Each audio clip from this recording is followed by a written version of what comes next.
Back to our conversation concerning this fuel crisis, what would appear to be the shortage of lorry drivers and just how acute it might get. But who better to give us the latest than Conservative MP and Transport Secretary Grant Shapps, who joins me now. It's good to have you on the programme. Your particular vehicle, how much fuel have you got in the tank, Secretary of State? Good morning.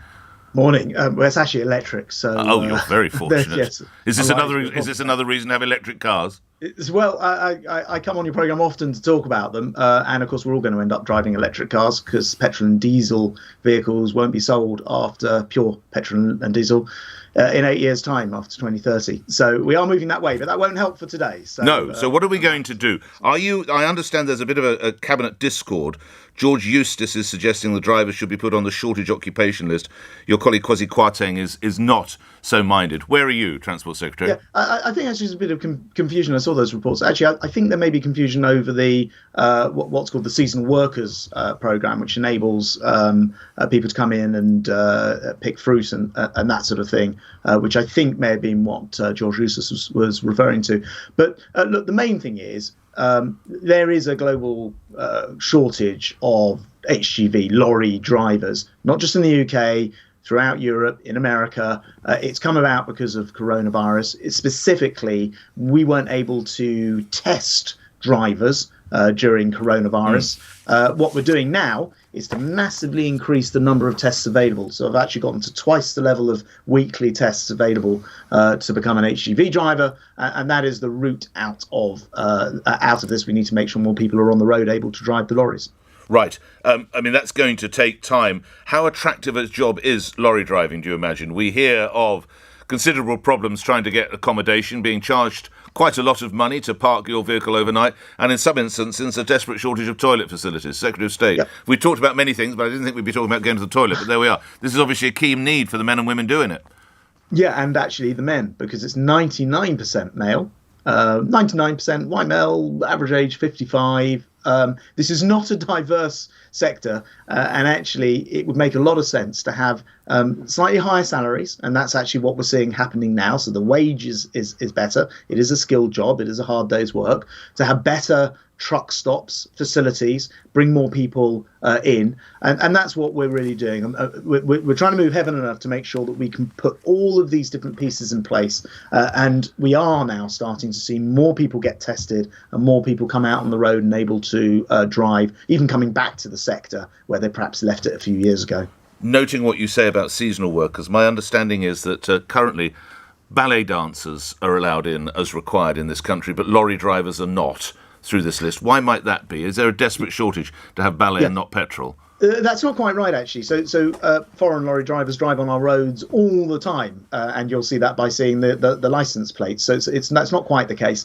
It also happens to be true that 6 million Europeans have settled and pre-settled status, many of whom may well be lorry drivers. We also have a massive pool of hundreds of thousands of Brits who have lorry driving licenses, and they are coming back in. And as I say, the real bottleneck is getting them tested and back on the road. So I don't think it's a shortage of supply necessarily. It's a shortage of people being able to get through the system and out onto the road itself. But wouldn't it be great? I thought one of the benefits of Brexit was that we would be able to bring in doctors if we needed them, nurses, whatever it might be, dentists, I don't know. In this instance, it's hauliers.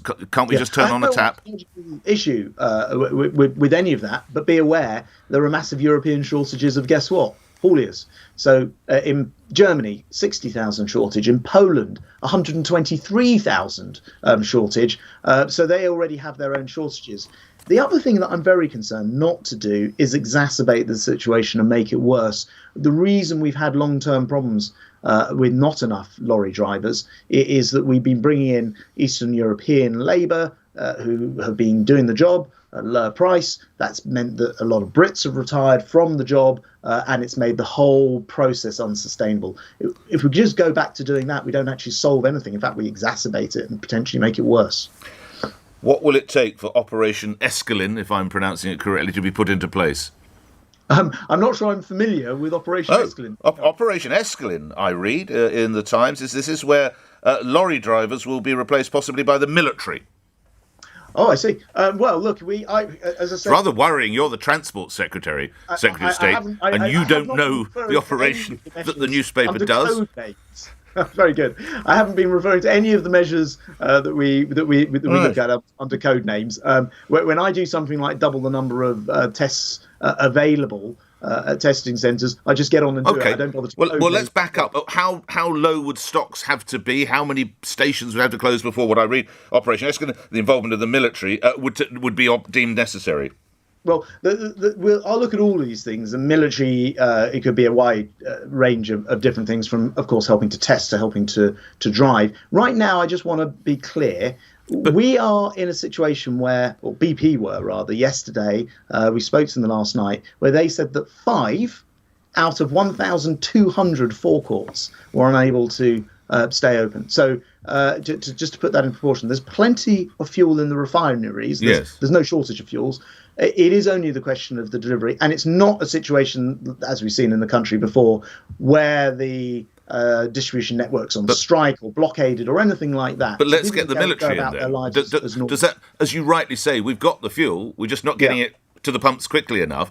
Isn't that marvellous that we can turn to the fantastic military that we have in this country and they can plug the hole? Secretary of State. No, I certainly won't rule anything out at all. We'll look at all the various different contingency measures. But one of the absolute key things, as I say, to relieve this blockage created by not being able to... When we had the lockdown, we weren't testing any lorry drivers at all.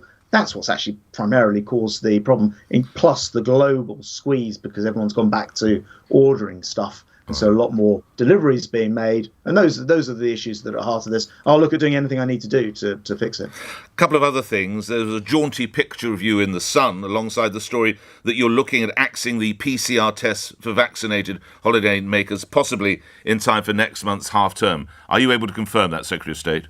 Yeah, we do want to move from those PCR tests, which have been very, very expensive, necessary before people were vaccinated. But now we've got the vast majority of people vaccinated. We want to move to the lateral flow tests. People can do them at home. Simple, you don't have to send them off. Much cheaper to buy them. It's actually my colleagues at, it's very kind of them to put a picture of me. It's actually my colleagues at the Department of Health who are in charge of this. And I know that they are... Well, you're the man who could unlock half-term, Mr. Shapps. You are the man.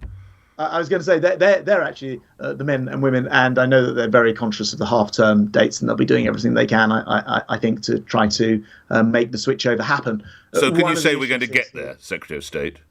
Yeah, I say they will be working on this directly. And one of the issues I know that they've got to deal with is all of these private companies who've been producing PCR tests are having to change their production line, I guess, to the lateral flow devices, the ones which show you the results immediately. So I know that they're working hard with the testing industry to try to get that done on time, and we'll make further announcements as soon as we have the outcome of that. Another cause for possibly the delay of getting fuel to the pumps could be the protests that we've seen in and around the M25 over the past 2 weeks or so. You and your colleague Home Secretary Priti Patel have pushed for new powers or new laws. What exactly are you seeking there?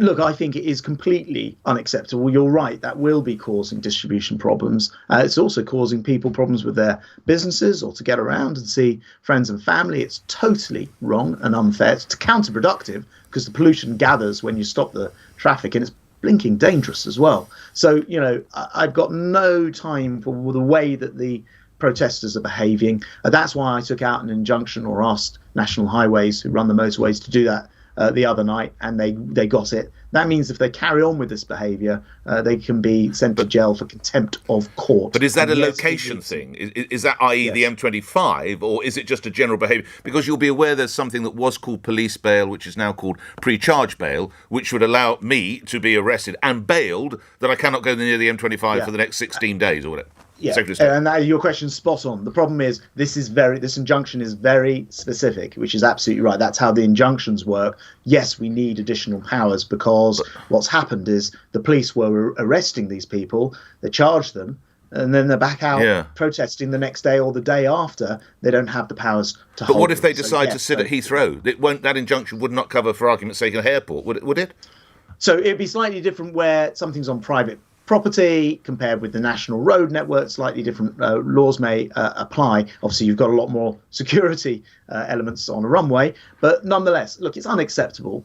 People are entitled to their opinions. We have a democratic system. As it so happens, the government is busily decarbonising, amongst other things, transport very quickly. In fact, these people aren't even protesting about carbon from transport. They're protesting about homes, living in homes which apparently are not themselves double glazed. So, I mean, I have no time for this. They're going about making people's lives a misery, and that's why I got the injunction. But yes, we need some additional powers, and we've got that in the crime and the policing bill. Lastly, I've no idea if you are a football fan, but you are probably aware that as of next month, people who do attend games will have to show proof of double vaccination. You might not be aware that it is believed around 66% or two-thirds of Premier League players have not had vaccinations. Secretary of State, what would you say to those players? I tell them this one simple, stunning fact.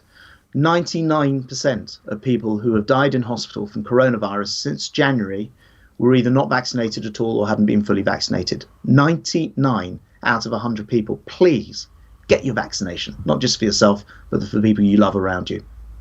As ever, good speaking with you. Thank you. Secretary of State for Transport Grant Shapps appearing here on LBC. 1 minute after 8 news is next. On your radio, on Global Player, and Play LBC. leading Britain's conversation. This is LBC.